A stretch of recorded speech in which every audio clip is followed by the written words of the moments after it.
जिंदगी खेलती भी उसी के साथ है जो खिलाड़ी बेहतरीन होता है। जिंदगी खेलती भी उसी के साथ है जो खिलाड़ी बेहतरीन होता है। दर्द सबके एक से हैं मगर हौसले सबके अलग अलग। कोई हताश होके बिखर जाता है, कोई संघर्ष करके निखर जाता है।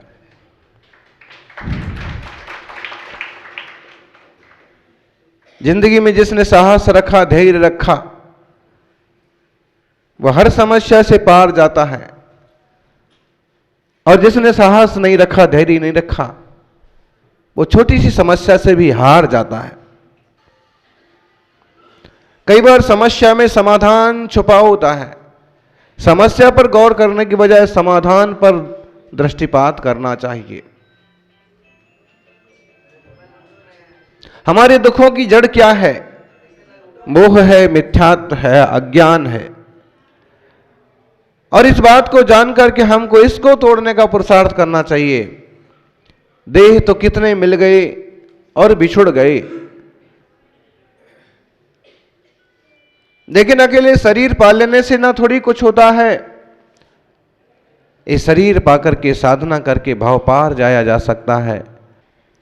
होते हैं कई लोग, होते हैं परीक्षा प्रधानी होते हैं, और कुछ लोग होते हैं भक्ति प्रधान होते हैं। भक्ति करना है,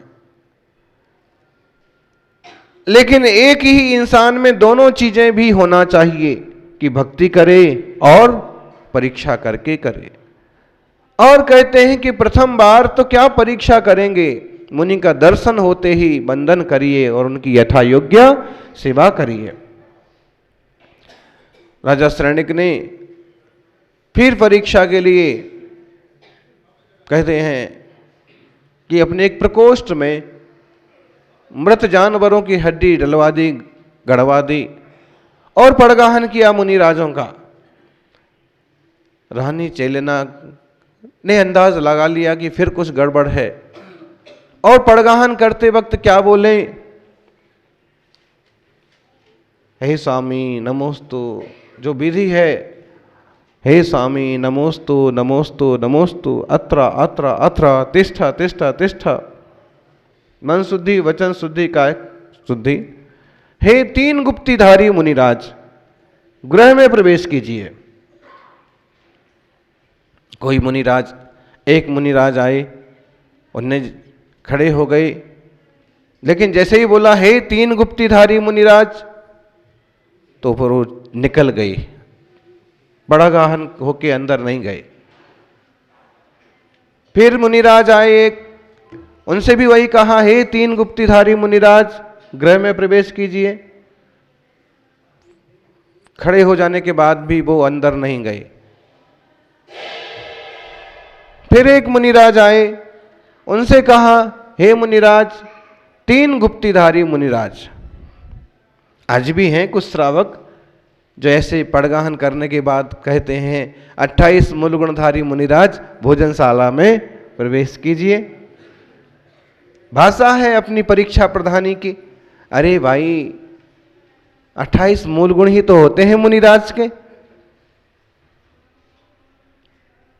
हाँ, अब तू ये सोचता है कि कहीं कोई कम तो नहीं है मूल गुण, इसलिए खुद ही निश्चित करके बोलता है कि 28 मूल गुण है तो पधारिए। ठीक है, परीक्षा कर ले, लेकिन मुनिराजों की भक्ति करना मत छोड़ना। फिर पड़गाहन हो गया, फिर कहा तीन गुप्तिधारी मुनिराज भोजन गृह में प्रवेश कीजिए, वो नहीं पड़ गए। ऐसे 3-4 मुनिराज निकल गए। फिर एक मुनिराज आए, और ये सब कहने के बाद भी कि तीन गुप्तिधारी मुनिराज भोजनशाला में प्रवेश करिए, तब भी वो खड़े रहे। बड़गाहन हो गया, अंदर चले गए।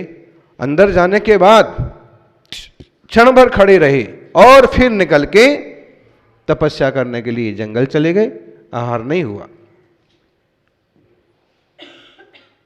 फिर राजा रानी ने आपस में बात की, मामला क्या है? तो चौथे मुनिराज तो अंदर भी आ गए, लेकिन चले क्यों गए? तो उन्होंने, रानी ने कहा कि जरूर कुछ ना कुछ आपकी नियत में खोट है, कुछ ना कुछ तो है, क्षेत्र की अशुद्धि, मन की अशुद्धि। मैंने जो 3 गुप्तीधारी मुनिराज कहा, इसका मतलब होता है कि 3 गुप्ती अगर हैं, मन गुप्ती, वचन गुप्ती, काय गुप्ती, तो वे मुनिराज निश्चित रूप से अवधि ज्ञानी होंगे। क्या? जो मुनिवर 3 गुप्ती, मन का गोपन कर लेते हैं, वचन का गोपन कर लेते हैं, काय का गोपन करते हैं, कंट्रोल करते हैं, टोटल बस में रखते हैं, उन मुनिराजों को अवधि ज्ञान की उपलब्धि होती है। तो 3 मुनिराज को शायद अवधि ज्ञान नहीं था, 3 गुप्तियां पूरी नहीं थी। चलें अपन मुनिराजों से जाके पूछें। ये कहानी बहुत विस्तार में दी वहां पर।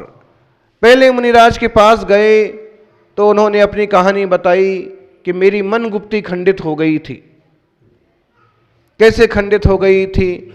तो फिर उन्होंने एक कहानी, उसमें एक कथा सुनाई कि किसी स्त्री का सुंदर अंगूठा, नाखून देख करके और मन में आ गया कि ऐसे मेरी स्त्री का भी ऐसा अंगूठा था।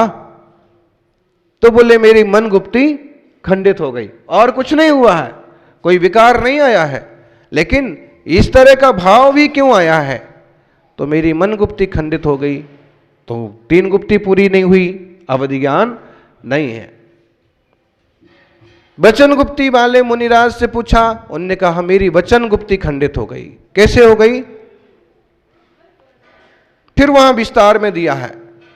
सारांश ये है, वे मुनिराज कहते हैं कि मैं एक बार ध्यान में बैठा था, एक राजा आया और उसने कहा कि मुझे विजयी भव का आशीर्वाद दो, मैं युद्ध पर जा रहा हूं, आपकी कृपा से मुझे विजय प्राप्त हो। मैं तो ध्यान में बैठा रहा, मैं वचन गुप्ती का पालन करता रहा, लेकिन तभी किसी यक्ष ने मेरे पीछे से कह दिया तथास्तु विजयी भव। अब उनने कुछ नहीं कहा, फिर भी इस तरह से वचन गुप्ती मेरी खंडित हो गई। बोले और काय गुप्ती की जो कहानी है बड़ी सुंदर है। मणिमाली मुनिराज हैं और मणिमाली मुनिराज से पूछा कि भगवान आप भी क्यों निकल गए 3 गुप्ती का सुन करके? तो उन्होंने कहा कि मेरी काय गुप्ती खंडित हो गई थी। कैसे खंडित हो गई, क्यों खंडित हो गई? आप देखना मुनि के तप का स्वरूप। उन्होंने कहा कि मैं योग साध करके मसान में, शमशान में 100 मुद्रा से, शवासन से और ध्यान में लीन था। मेरी अपनी तपस्या साधना चल रही थी, अरहंत सिद्ध प्रभु का आत्म तत्व का चिंतन मनन ध्यान चल रहा था। तभी कोई एक कापालिक आया, तांत्रिक आया, और उसने 2 मरे हुए मुर्दों की खोपड़ी मिल गई, तो 2 मरे हुए मुर्दों की खोपड़ी रखी मेरी खोपड़ी के दोनों तरफ, और एक तरफ मेरी खोपड़ी। इस तरह से चूल्हे जैसा उसने आकार बनाया, चूल्हे जैसा आकार बना करके और उसमें आग जला दी। तो मुर्दे की खोपड़ी थी तो उसका तो ठीक है, कुछ नहीं हुआ, लेकिन मेरा सिर धीरे धीरे जोर जोर से जलने लगा। मैंने खूब काय गुप्ती साधी कि शरीर हिलेगा नहीं, मैं हाथ भी नहीं हिलने दूंगा, लेकिन जब अति हो गई, चमड़ी जल गई, बाल जल गए, खोपड़ी फटने की नौबत आ गई, तो एक हाथ आपो आप उठ करके झटके से, और तो मेरा हाथ ऐसे उठ गया जोर से, और ऊपर उसने, तांत्रिक ने जो अपनी तंत्र क्रिया के लिए खोपड़ियों के चूल्हे के ऊपर खीर बनाने का उपक्रम चालू किया था, उसका वह सब खत्म हो गया और वो डर करके तांत्रिक भाग गया। इस तरह से मेरी काय गुप्ती खंडित हो गई। उन्होंने कहा कि भगवान ये वेदना, भयंकर वेदना। उन्होंने कहा वेदना तो होती है, असाता के उदय में वेदना होती है, और जब तक देह में चेतना है तब तक वेदना है। कहानी है इसमें एक कहानी और ही जुड़ गई। सेठ ने कहा कि वहां से मिलेगा, जरूर लाएंगे। और सेठ लेने के लिए गए, अनुचर को भेजा, जो कीमत होगी दे देंगे। लेकिन जब उस श्राविका ने सुना कि इसलिए चाहिए, मुनिराज के लिए चाहिए, उसने कहा कोई कीमत नहीं है, मेरे पास ऐसे 7 घड़े हैं, 7 घड़े हैं, तुम एक घड़ा ले जाओ। कथा में लिखा है कि जैसे एक घड़ा लेके आदमी निकला तो घड़ा फूट गया, हाथ से छूट गया। लेकिन फिर भी उस श्राविका ने गुस्सा नहीं किया। फिर सेठ भी गए, फिर अमुक भी गए, दूसरी बार भी ऐसा हुआ, तीसरी बार भी ऐसा हुआ। तब उनने पूछा कि आप मुफ्त में देते भी जा रही हैं और गुस्सा नहीं करती हैं कि क्यों फोड़ दिया, कैसे गिरा दिया, हो दिखता नहीं है क्या, वगैरह वगैरह बोलते ना लोग। तो उसने कहा कि नहीं भाई, गुस्से का फल मैंने बहुत बुरा चखा है। तुकारी की कथा आती है ना कि एक जो लड़की रहती है और उसको तू बोल दिया जाता है तो बहुत ज़्यादा गुस्से में आ जाती है, इसलिए उसकी शादी भी नहीं होती है। क्यों? किसी भी घर में जाएगी, कभी तू बोल दिया तो ये तो सारा बखेड़ा कर देगी। फिर भी धनवान पिता ने रुपए पैसे देकर के एक आदमी से उसका विवाह कर दिया। एक संयोग की बात कि एक दिन वो देर से घर आया और इसने दरवाजा नहीं खोला, तो आखिर ठोकते ठोकते दरवाजे में उसके मुंह से निकल ही पड़ा, तू दरवाजा क्यों नहीं खोलती है, तू दरवाजा खोल, तू बोला। तो उसको उस शब्द से चिढ़ थी, दरवाजा खोल करके सीधा बाहर भाग गई। आदमी ने संभालने की कोशिश की कि रुक भाई, सुन भाई, लेकिन भाग गई अंधेरे में, इधर से उधर, कोई भीलों की पल्ली में पहुंच गई, भीलों की छोटी बस्ती में पहुंच गई, जहां वो खून से कपड़े रंगने का धंधा होता था। पकड़ी गई, उसकी शिराओं से खून निकाल के कपड़े रंगने का काम हो। पहले तो ऐसे ही होता था सब उल्टा सुल्टा। फिर बोली कि मेरे भाई कभी उधर से निकले और उन्होंने मुझे छुड़ाया और फिर मैं वापस यहाँ आई, और तब से मेरी जो सारी अस्वस्थता थी, जो मेरा शरीर सूख गया था, उसको ठीक करने के लिए लक्षपाक तेल तैयार किया, वही औषधि से मैं ठीक हुई, वही मैं आपको देती हूँ। लेकिन गुस्से का ऐसा फल मैंने देखा कि मेरे शरीर से बार बार खून निकाला जाता था, दुख भोगना पड़ा, इससे तब से मैंने गुस्सा करना छोड़ दिया। अभी मुनिराज के लिए अब ये घड़ा बचा आखिरी, मैं खुद लेके चलती हूँ। और लेके गई, मुनिराज का उससे उपचार हुआ, जलन थी, चमड़ी जल गई थी, सब ठीक हो गई। कई महीने सेवा की और मुनिराज स्वस्थ हो गए, चर्या ठीक ठाक चलती रही। अब क्या हुआ, जब स्वस्थ हो गए वो मुनिराज और गए, इस बीच में क्या हुआ कि सेठ धनपति था, धर्मात्मा भी था, लेकिन उसको अपने बेटे पर कम भरोसा था और बेटे को ज्यादा संपत्ति नहीं देता था। तो उसका धन चुरा करके सेठ के बेटे ने जमीन में गाड़ दिया। और मुनिराज का जैसे व्यवहार हुआ और जब उसने अपनी तिजोरी वगैरह देखी तो उसने कहा कि ओ, मेरा इतना धन कहां गया। ओ सेठ जिसने इतने दिन सेवा की वो मुनिराज से पूछता है, कथाएं सुना सुना करके, कि किसी का उपकार किया जाए, वो अनुपकार करता है। बोलो मुनिराज ये ठीक है क्या?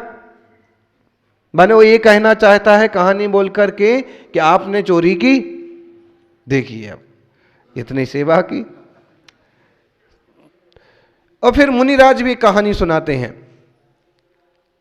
कि व्यर्थ में दूसरे पर आरोप लगाने से क्या फायदा, उसने ऐसा किया ही नहीं है, वो भी ये कहानी सुनाते हैं।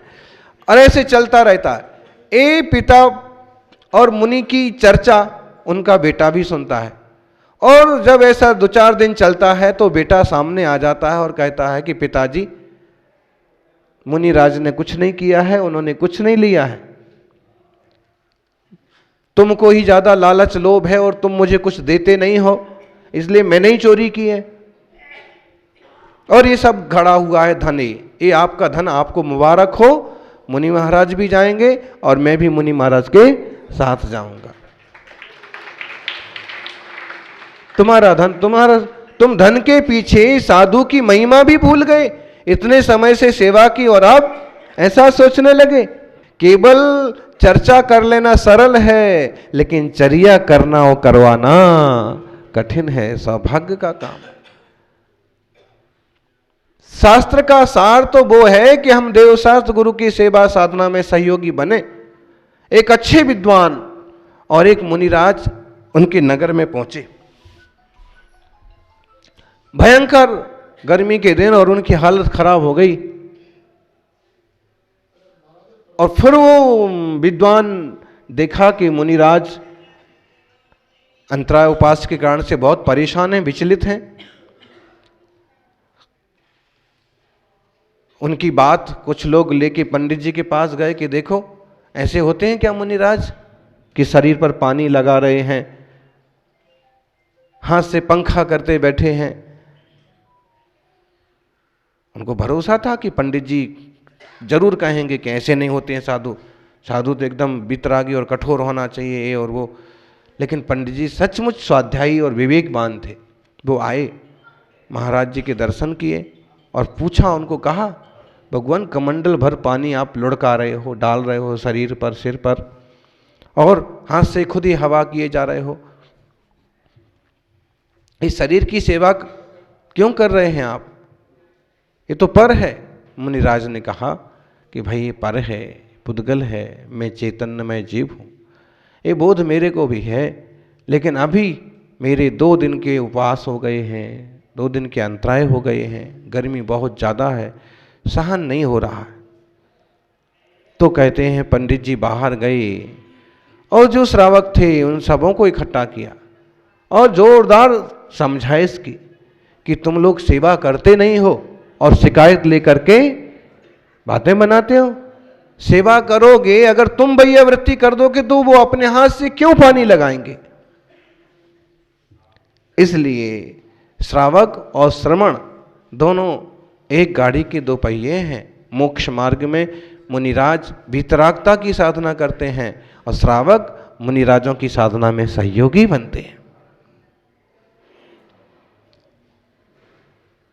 तत्व ज्ञान का अर्थ यह है कि हम तत्ववेत्ताओं की आराधना भी करें।